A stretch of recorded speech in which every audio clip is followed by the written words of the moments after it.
Jovan Buha! Buha! Yo, I'm Jovan Buha, Lakers beat writer for The Athletic, and welcome to episode 67 of Buha's Block.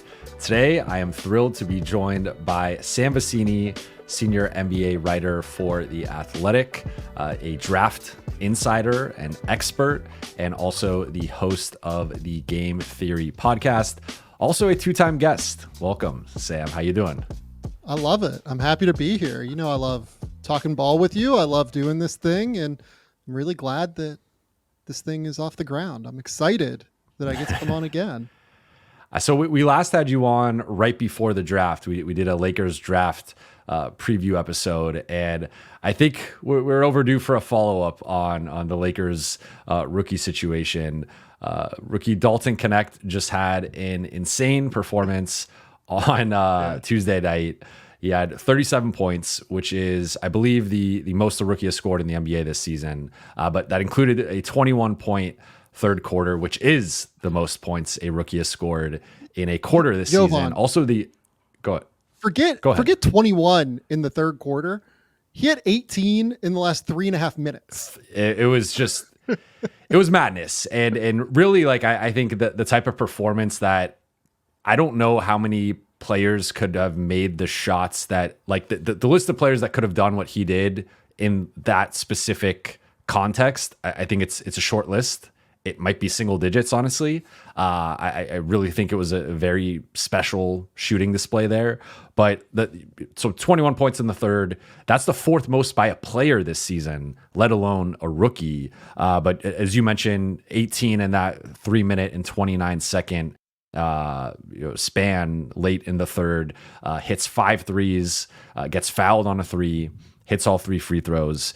And over the past 4 games, he's averaging 24.3 points per game, which is tied with LeBron for second on the Lakers, shooting 67% overall, 68% on threes, making 5.3 threes per game, which would lead the league if he does that for the full season.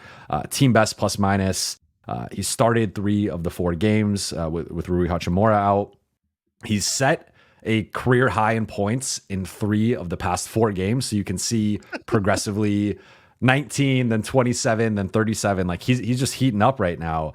And so tied the rookie record with 9 threes, set the Lakers rookie record. Like I could keep going on and on with the superlatives for Dalton Knecht with especially the last like week or so. But as someone who you were very high on him, you had him high on your personal draft board, and you called him going to the Lakers like one of the steals of the first round. So with now several months, distance from the draft, what have been your early impressions of Dalton Knecht with the Lakers, and what have you made of the past week in this 37-point eruption? Yeah, so I liked that he was able to play minutes early in the season. I was really excited that he was able to just like kind of earn that early rotation spot, 10 to 15 minutes a night, right? I wasn't sure what they would do with him. I loved the idea of the way he would fit within JJ Redick's offense. And once I saw what they were doing in the preseason, in the regular season, I was like, oh, this is really going to work. Because, okay, your worst case scenario here, even if you don't trust Dalton like on the move and everything like that, you're still going to be able to just space him in the corner in these horns actions that JJ loves to run, or you're going to be able to have him relocate up to the wing and be able to be valuable that way. I thought he would still be really, really useful. I am very interested in the fact that they already really trust him. And where I think I've come down on it is, I think he is the kind of player that elevates stars right now. I mean, we'll see what the future is. The future could hold way more than this, but right now, at least, I think his presence is the kind of presence that elevates stars because of his ability to create space for them off of all sorts of movement. He's also an excellent cutter toward the basket. He's great in transition, creating all sorts of potential communication issues that way. But I actually wonder if he's just not quite as valuable playing off of the bench necessarily, because you see Shooter and you see, oh, like he can be like a microwave scorer. He can be the kind of guy who can go get you a bucket or whatever. His handle is not super developed in terms of separating from his man yet. He is somebody that obviously we've seen the dunks, right? You know, he cuts back door and he's able to dunk on dudes. He's able to get straight line and get downhill and be able to throw down off of 1 foot or 2 feet, honestly. So, Yeah. but I don't see him necessarily yet as that like microwave guy either. So I really like him a lot with the starters. I actually think that it behooves both the Lakers and him to kind of leave him in the starting lineup and then just kind of figure out the rest of it later. But I mean, look, the fact that he's starting already, I think says a lot about how good he is and says a lot about how this is going as a draft pick, given that the Lakers are 10-4. And I mean, right now, how many rookies in the league are starting on really genuinely good basketball teams? So let's just get right into it then, because I was going to bring up the starting a little bit later, but so Rui Hachimura has missed the last 3 games with this ankle injury. He's expected to be back by the end of the week, whether it's Thursday's game against Orlando or Saturday's game against Denver. JJ Redick just said today at practice that he's expecting Rui to be back soon. So, I mean, I think Rui's probably going to get the starting spot back. Now, whether that comes at the expense of Dalton Knecht or Cam Reddish, that might be the question, as to like Dalton's just playing so well that maybe you have to keep him in the starting lineup. At the same time, I look at it as like LeBron, Austin, and AD are obviously going to be starting locks. And then I think Rui has earned a certain stature on this team over the past year and a half. I look at him as a guy who they're playing the Timberwolves. You throw him on Julius Randle, you can kind of save LeBron. He can take the McDaniels matchup. Whereas if Dalton Knecht's in there over Rui, all of a sudden now LeBron is defending Julius Randle, and he just kind of gives you an insurance of you can kind of stick him on guys that LeBron and AD don't necessarily have to defend, depending on the matchup. If you're going Dalton at the 3, you are downsizing, and right now, for as impressive as he's been, the defensive end has still been pretty rough. And I think like really the only knock on him to start the season. But maybe he starts for Cam Reddish, and the Lakers just kind of lean into the offensive identity. Like they did start the season that way, and then they felt that there was too much overlap between D'Angelo Russell and Austin Reeves, so they had to move D'Lo to the bench for Cam Reddish. But maybe with a bigger body in Dalton Knecht, a guy who's more athletic than D'Lo, a guy who I think is a better off ball, or at least more comfortable playing off the ball than D'Lo. Like it's a more natural fit offensively, and then you're just like, our offense is going to be so good with Austin, Dalton, Rui, LeBron, and AD that we'll start to bring in the defenders with, we'll bring in D'Lo. He's our 6th man, but Cam and Gabe and Max and whoever's the backup center, like we'll kind of figure that out. But with kind of given the context of their starting lineup and their situation right now, they're 4th in offense, 25th in defense. How do you see Dalton fitting in within the starting lineup and them potentially either kind of making that offense defense calculation of like, does he replace Rui? Does he replace Cam? Like, how do you think they handle that? Well, look, I would go with Rui over Cam at the end of the day. I would also continue to bring D'Angelo Russell off the bench. I feel like that has worked pretty well to this point. I've never been a huge fan They're of 6-0 with him off the bench.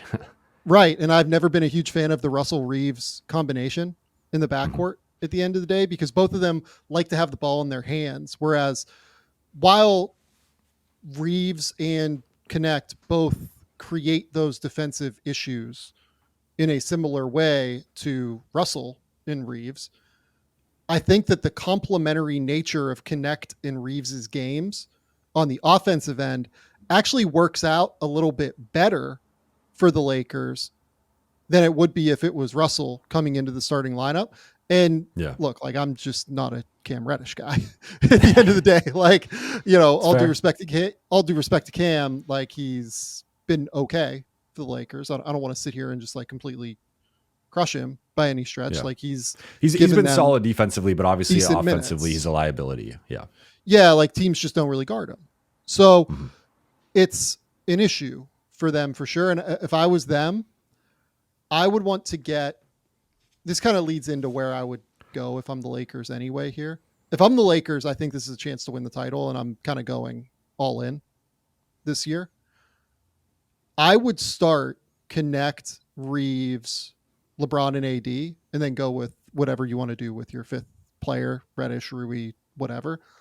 But I would want to get those four as many minutes as humanly possible, because if I was the Lakers front office, I would be going out on the trade market to try to find my defensive answer, try to find my high level perimeter defender who I can trust to also knock down shots within the scope of this offense.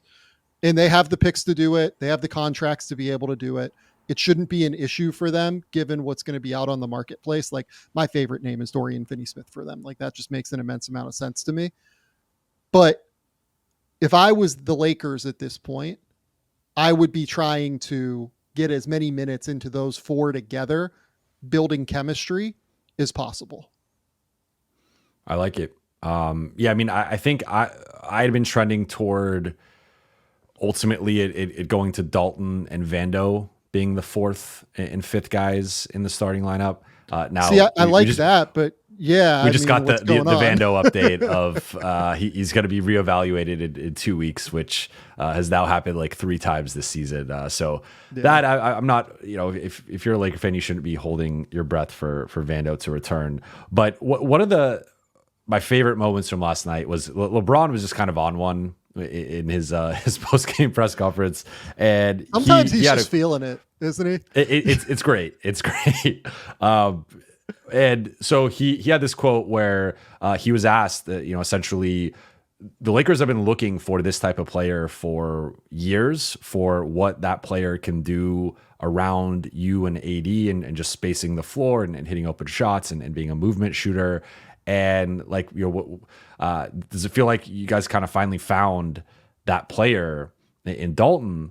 And LeBron was like, we didn't find Dalton. Like, the other 16 teams effed up before, passing on him. And he was like, you don't find the SEC player of the year. Like, it was on the other teams that messed up. And were they even watching him? So I bring that up to ask you, if there was, let's say we're recording this, it's November 20th, it's the 21st for you. If there was a redraft today, where do you think Dalton Knecht would go in that with the same draft order? Yeah. And how many teams do you think regret right now passing on him, given what he's shown? How much do you think his perception has changed within the rookie class? So the answer to this is not like the sexiest answer, unfortunately. NBA people do tend to, I don't want to say be sticky on evaluations, but to be sticky on the evaluations that they made that resulted in them selecting certain players, right? Mm-hmm. So just kind of looking through the draft order, I don't think that the Hawks or the Wizards or the Rockets or, maybe the Spurs would have not traded number 8 and instead taken Dalton Knecht. Like, that would be sick for their offense, right? But they decided to trade number 8 when Tidjane Salaam went number 6, right? So the answer to this question is, do I think he would go higher? Yes. Do I think he would go in the lottery? Yes, I do. And I had him as a top 10 guy in the class. Like, I really liked Dalton, and I think that more than anything, what he has shown is that he's going to be an awesome offensive player moving forward at the very least. And there is that certainty now that that's going to be the case. Having said that, like, there are a lot of bad teams that had draft picks early, right? And a 23-year-old floor spacer helps those teams. I think those guys tend to help bad teams more than other people do. But those teams at the top are star hunting. You know what I mean? They're trying to find a dude who can be a real player. Like, to me, like, Detroit should have taken, I don't know if they should have taken Dalton, but they should have taken Dalton over Ron Holland at the very least. There might have been somebody else I would have taken over him, but like, that would have made a lot of sense to me. Get more shooting around Cade Cunningham and Jaden Ivey like they have done in the offseason, and like has been able to portray on the court this year has helped those two players. Because the Pistons now are 6-8 on the season or whatever. They look really good. So they beat the Lakers. Yeah. So where would he go? I don't think the Grizzlies take him over Edey. I mean, the Jazz, like, who knows with Cody Williams, but Cody Williams just looks really skinny right now. And the thing that I would say about this whole redraft conversation, right, is do you remember last year when people melted down about Jaime Jaquez's start? Rightfully so. Jaime Jaquez was amazing. Shout out UCLA. Shout out an icon there who was like a leader. Bit of a sore subject for Laker fans, but go on. Who was a leader from the moment he got to UCLA, and obviously the Lakers pass on him for Jalen Hood-Schifino. Bad choice, but whatever. If you look at the 2023 draft now, I remember like, and I love Bill Simmons. I certainly don't mean to like call him out here, but like he had a podcast where he was like, shit, like Jaime Jaquez would go in the top 3 if they were redrafting right now. Right?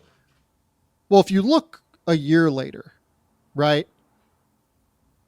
You absolutely take Victor Wembanyama, Brandon Miller, Amen Thompson, Anthony Black, Bilal Coulibaly, Cason Wallace, Derek Lively, Grady Dick, like all of these dudes, Brandon Pajemski, like maybe you take Cam Whitmore. I probably would take Cam Whitmore over him. Like all these dudes would very clearly go ahead of Jaime Jaquez. And I think Dalton Knecht has been more impressive than Jaime Jaquez was last year for the most part.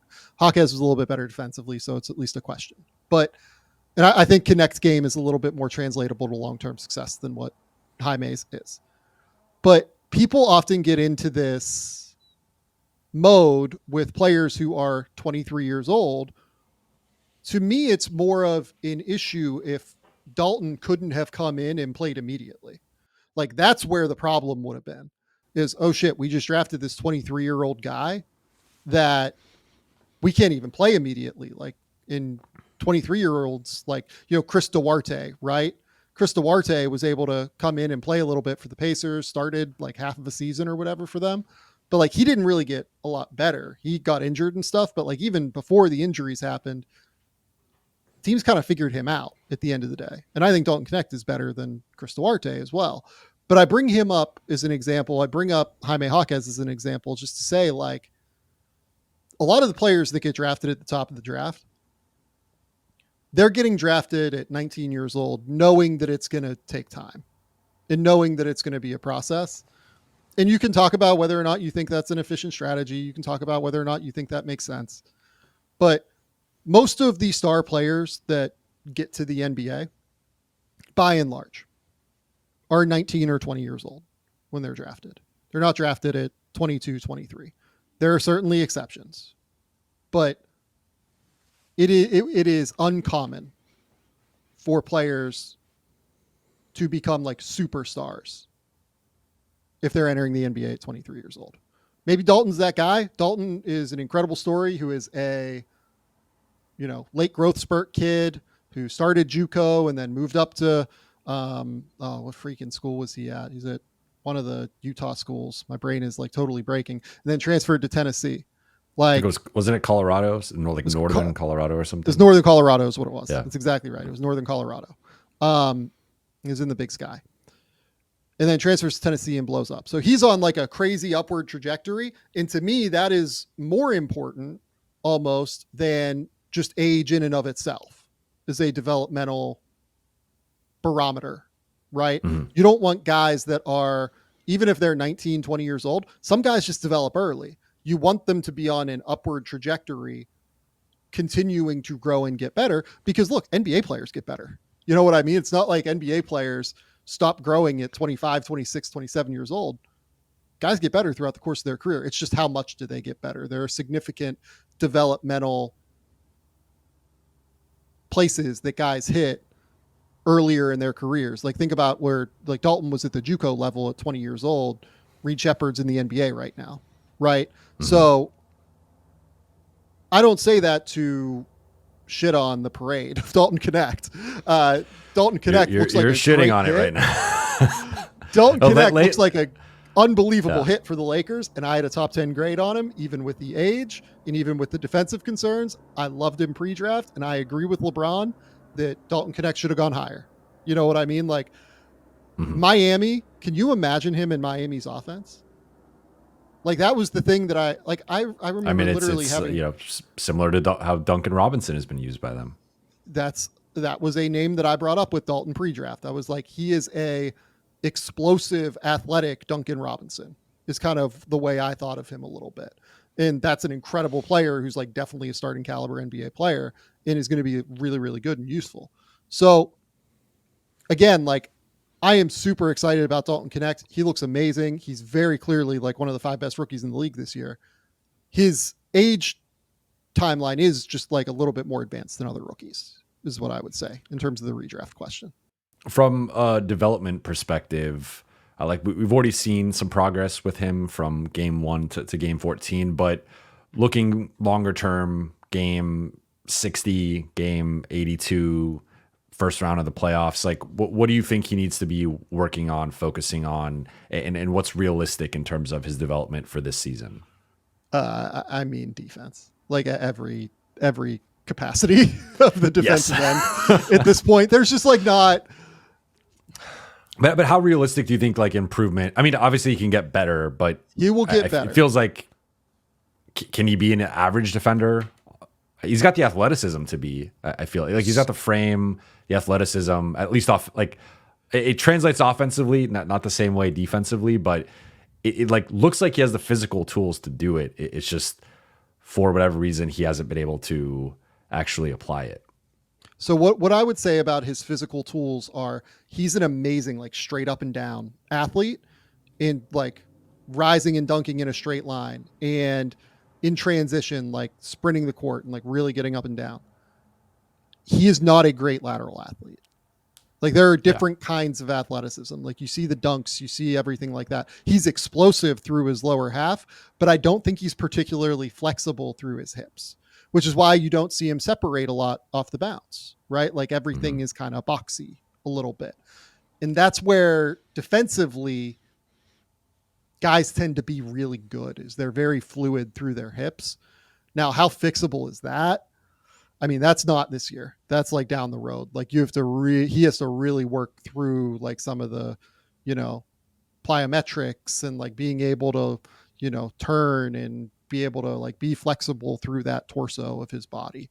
The thing that he will improve on is just the preparedness. I don't mean to say he's not prepared going into games. I mean to just say that like once you get that experience of having played a team 3 or 4 times, you're just automatically more prepared for what they're going to run. You're just automatically a little bit more prepared for how certain guys in the NBA look, how it feels whenever they bump you, how what they're going to do if, coming off of a screen, off the ball, are they going to curl off of a screen? On the ball, are they going to, go tight around the screen, or are they going to kind of loop around it a little bit? Is a big man going to flip a screen? Is he going to come up and rescreen? Like those are the things that he will get better at.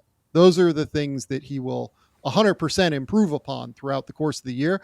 And that might be enough, like for him to stick on a court in the playoffs. He will get attacked in the playoffs. Yeah. I mean, he's already getting attacked. Like that's been, when his shot hasn't been falling, that's the reason why he's had some lower minute totals. It's just been teams attacking him. Totally. He will get attacked on the ball, and he will also get attacked right now off the ball in terms of like putting him as the low man, making him make like 1-on-2 on the back end decisions and making him tag rollers and consistently be available there. I don't think he's been like catastrophic at that stuff. Like Jared McCain, another rookie who's having a lot of success right now. Jared McCain's really bad at that stuff right now. I don't think Dalton's been random Jared McCain, because they were just here last week. Yeah. Huge calves. Like that just really stood out with his, like I've seen the TikToks, I've seen him play, but never like, it was the first time seeing him in person. And it was like, it really stood out of just like an interesting, like, body structure.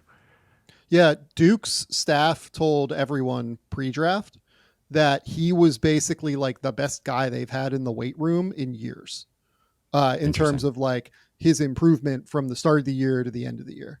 Like he just really works and gets after it and like gets a ton of extra shots up. Yeah, like that's why I had him in the lottery. I was just like, okay, like this guy is really going to work. He's going to work like crazy, and he's a really, really good dude. Apparently, like everybody who's met him will just go to lengths to say how good of a human being he is. So those are the kind of guys you buy into at the end of the day. And yeah, no, I mean, as an aside, like, California guy, I'm sure a lot of people are familiar with Jared McCain that, listen to your show. I couldn't be more excited for Jared. But with Dalton, yeah, like I think he will get better. I think he will improve. The question is, will he improve enough at the off-ball stuff, at the team defense stuff, at communicating in transition, making sure that he's talking constantly so his teammates know where he is, making sure that he can listen to his teammates and process what they're saying and make those rapid-fire quick decisions. That'll be the swing skill for him this year in terms of whether or not he's like a playoff difference maker for them or he's somebody that they have to bench. But I think he can do it. Like, I think that can be a spot that he gets to that ends up being useful. To your point, like I've been impressed with his challenging at the rim defensively, like kind of to your point about his athleticism, like when he can make the rotation early or on time and actually contest the shot, he's able to jump and, alter a shot, or even like he's picked up some hard fouls that I've been impressed by with just, rookie shooter. There's kind of a stereotype that comes with that, but like he's not afraid to get into the paint and get into the mud with things and like, muck things up. Like he gets his hands dirty, and we've seen some offensive putbacks from him, and like he's had some better rebounding performances as he's played more. But I really like the point you made about him almost playing better with the starters, because we have seen that shift where it's almost like, I mean, the shot quality he's getting is just incredible next to LeBron and AD. I think he's shooting something like 56, 58% right now on catch and shoot threes, which is just an absurd number that I think should come down. But at the same time, it's like the Lakers have had this issue for years of shuffling through guys that have been auditioning for this shooter role. And the shot quality has always been there. It's just been, for whatever reason, guys don't tend to shoot well in LA. It's really like you could pick like your random Lakers shooter over the last few years, and like their year in LA they didn't shoot well, then the surrounding years they shot better for whatever reason. But it seems like Dalton might finally be that guy. So as we look toward again kind of bigger picture rest of the season and even next few years of his career,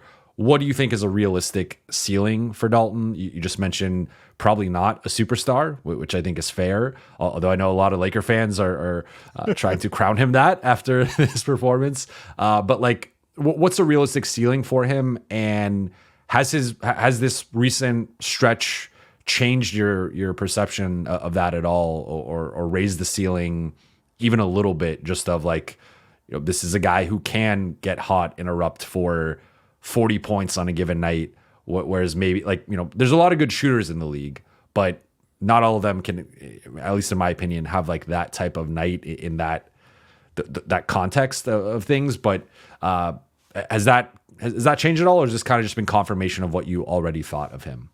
So I think that how I'll answer this question is in the draft guide, and I'll pull it up while we're talking. If I remember correctly, what I wrote about Dalton Knecht was, I think he is very much a scheme-dependent player.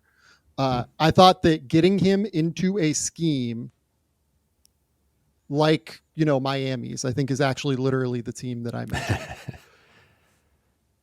He has a much higher upside there.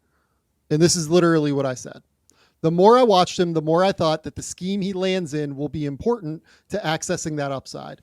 Knecht can help anyone in the NBA immediately as a shooter, but to get the most out of him, the key is to put him in an offense that runs a ton of sets, allows him to play off of movement, and uses the threat of the jumper in the way that Tennessee did this season. Utah at number 10 stands out as a great spot because Will Hardy runs a lot of different actions to get shooters free. He would excel in Miami's scheme under Eric Spoelstra, whose offense would allow him to flow into different types of ball screen and handoff actions. Realistically, where I'd rank him if I was working for a team would be extremely dependent on the kind of offense I plan to run. There are teams where I'd have him ranked in the top 5 in this class. The Lakers are knowing now what the Lakers were planning to run at the time, under JJ. We didn't, on the outside, JJ can say what he was going to say, but now we have like the evidence of it. Because they hadn't even hired him when you were writing. I mean, your draft guide was already up before they hired him. So yeah, that's absolutely true as well. But knowing now what we know, I would absolutely have had him in the top 5 for the Lakers, particularly if I was building a board for them as an organization. And I think so much of the way somebody like Dalton accesses their upside is dependent upon the scheme that they get drafted into. So knowing what I know now about him being on the Lakers and playing within this scheme, getting a chance to play for JJ Redick, who we can see is very clearly an extremely creative mind in terms of the offense that he's going to run for this organization. I mean, I think he might be like a really, really high level starter. I don't know that I think he's like an all-star. I don't know that the defense is ever going to quite get there. And I don't know if the offensive, on ball upside is ever going to get to where he's going to be averaging like 20 to 25 a game consistently, which if you're going to be an all-star as a guy that we think is going to have a questionable defensive ability and isn't going to be like a super high level passer, realistically, he probably has to average like 24, 25 points a game to be an all-star with the way that the NBA is going. So I don't think I would say that he's going to get there. If he averaged 20 points a game in a like season or two, that wouldn't blow my mind at all though. Like if he becomes like a 20 point per game scorer, that's like very plausible to me. What do you think of the Klay? Because that's been the popular comparison going around the fan base right now is Klay. Obviously, defensively, totally different stratosphere. And I would actually say Dalton, to me, is more athletic than Klay was. And has a little bit more wiggle to his offensive game. Not a lot, but like, yeah. Different athletes. Different Klay. Different players. But in terms of that caliber of shooter, do you think is that, I mean, Klay's obviously arguably the second best shooter of all time. So that's probably a little unrealistic, but like, I guess where could he be in the conversation of like top 5 shooter in the league at some point? Or is that, I think that's, or do you view him a little bit lower? I think top 5 shooter is plausible for sure. Okay. I think that's like entirely doable for Dalton. Top 10 shooter. Okay. In the NBA. So you agree with JJ with like the tier 1 top 1% shooter in the NBA categorization? I mean, look, I'd be splitting hairs. Like I would say top 2 or 3%. You know what I mean? Okay. Like think about like there are 5 guys. There's a lot of good shooters in the league. There are 500 Honestly, 500 players. This is just so foreign to the Lakers that like them having a guy who can do this. It's like Dalton might get a parade soon for that shooting performance. I'm sure JJ, when he was sitting there saying that he's a top 1% shooter in the league, wasn't going like, well, there are 550 players in the NBA, and is he one of the top 5.5 shooters? And like, I'm sure he wasn't doing that. You know what I mean? Yeah. So to JJ's point, like, yes, like absolutely. I think that he's, for me, like probably a top 3% shooter in the league for sure. Top 2%, whatever you want to say. Maybe he can hit that. I think Klay is a better shooter than he is. I will just like straight up say that. I would agree. Yeah, it felt like it was like reminiscent of some of those Klay Steph stretches that we've seen, but obviously those guys have done it dozens of times and in the biggest moments. And so like it's different, right? But I think for Laker fans, that's like I see the similarities there, but he's got to do this for years, and he's also got to improve in different facets of his game to really make that a true comparison. Oh, like Jovan, like I'll give you an example, like, and all the people listening. I went to a Melbourne United Perth Wildcats game, 2 weeks ago or something like that. And Perth has like some NBA prospects. I was excited to go, and I go to some NBL games here and there anyway. The game I went to, Chris Golding, who has played for the Australian national team, I think was on an Olympic team maybe in 2021 when they won their medal. I think he was on that team. But like as a bench shooter for their team, he dropped 22 points in 4 minutes in that game, like got that smoldering hot. And I think Dalton is just like a better athlete than Chris. Chris is like 6'2" and like whatever, but guys do this from time to time. Like even in the NBA professional levels, they do this. What I will say about Dalton, though, particularly in comparison to somebody like Klay, right? Klay was not only one of the two best shooters on planet Earth, along with his teammate Stephen Curry. To bring back the point of athleticism, Klay was always a lot more flexible through his hips than Dalton is. Dalton is more vertically explosive, and that allows him to be able to get up and down in transition, to be an even more dangerous cutter, maybe, than Klay was. And Klay was a really good cutter, so I don't say that lightly. But his ability to get vertical gives him a real differentiator on Klay. He's dunked on a couple people already. Like he's fourth on the team in dunks right now. Like he's flashed that ability. 100%. But Klay was also an all defense guy. Yeah. Klay, I mean, that's where I wanted to kind of preface it with like the defensive end. Yeah. Even offensively, there's several notable differences, but like defensively, the different stratospheres. Like Klay was guarding Kyrie and LeBron in the finals, and like he was one of the best defenders in the league for a good half decade. So 100%, if not longer. But obviously then he got the injuries. Dalton will be like slightly different than that. Like again, like the name that I really like and have said now for like 6 months or whatever is like explosive athlete Duncan Robinson, kind of. Okay. And that's that's a great. That's honestly that's a good player. Duncan has years where he has averaged like 15 or so points a game. Like last year he averaged 13 points a game. And if you gave him more athletic pop, he'd probably average like 18 to 20 a game. And I think Duncan's probably going to be like in that zone. If you made me guess, Dalton will probably be in the 18 to 20-ish zone where like he can really, really go and score.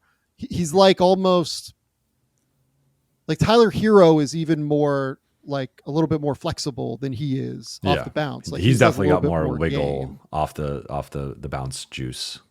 Yeah. So he's got a shiftiness to him.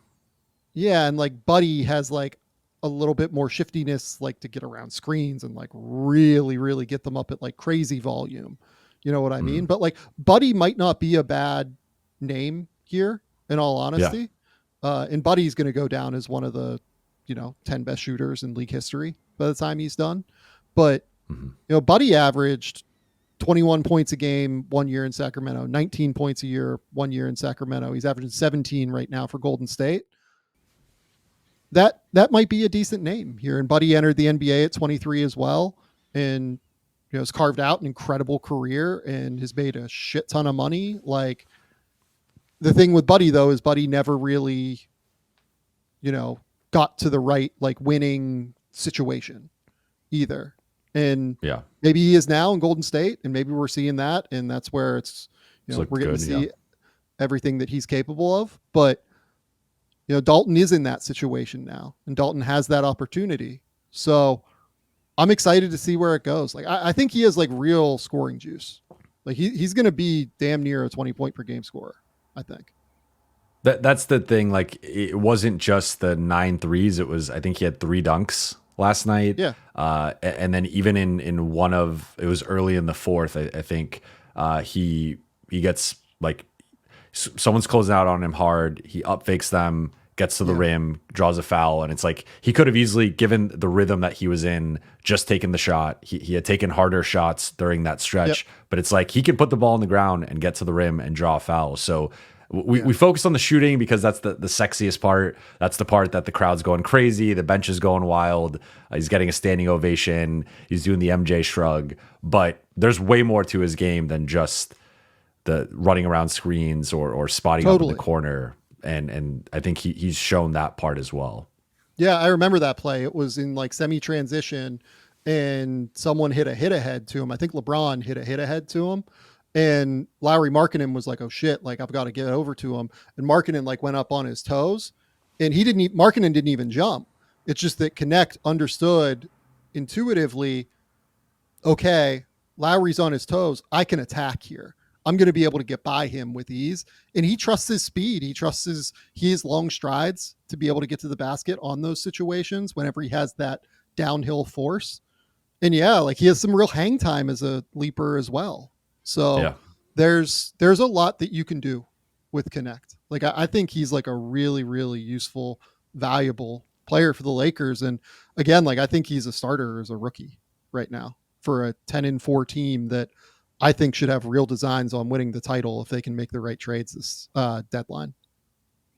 Awesome. Well, thank you so much for your time, Sam. Everyone, make sure you follow him on X. Are you on Blue Sky? I am on Blue Sky. I Okay, appreciate follow him on Blue all Sky. I've got like 13,000 followers on Blue Sky already. Oh wow! We're just like okay, rolling along. I just created an account. I haven't really posted yet, but I made an account. Follow us. We'll plug your Instagram too. Although I think it's a little bit more personal. No, okay. Definitely check out your YouTube Game Theory. Yes, check out your Game Theory podcast. Subscribe to The Athletic. Read everything he writes there, and we'll have to do this again. We'll say like maybe February, March when we're getting closer to like Rookie of the Year, Rising Stars game, all that stuff. It will have a later season check in on Dalton. Let's do deadline. Because I really want the Lakers to.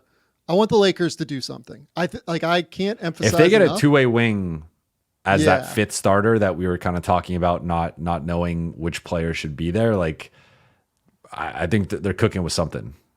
I agree. I think this team is really, really good, and I think JJ is really good, and AD is playing at this incredibly high level. LeBron still has it. Like this is a real team. I think. Like I am somebody that like I've watched, I think 7 or 8 Lakers games now. I've done videos on like 5 of their games for the YouTube channel. I feel really good about where they're at. Like I feel really, really good. I can't like overemphasize that to Lakers fans. Like I think they're in that second tier, just right beneath like a healthy Boston and a healthy Thunder to me.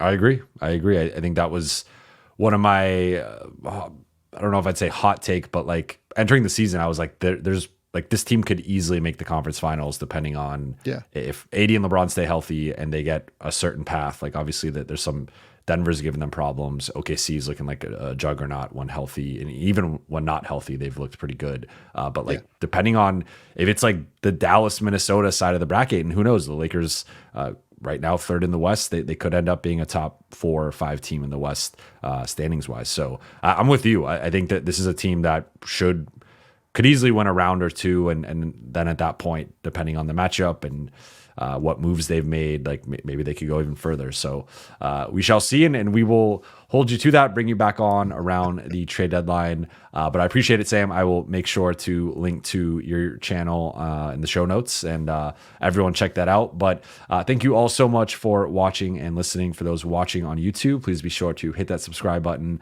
turn on channel notifications, and like and comment on this video. For those listening on Apple Podcasts, Spotify, or your podcast platform of choice, please be sure to follow, download, and leave a 5-star review. I'll be back on Thursday night after the game against the Magic. I'll be going live then. I'll talk to you very soon.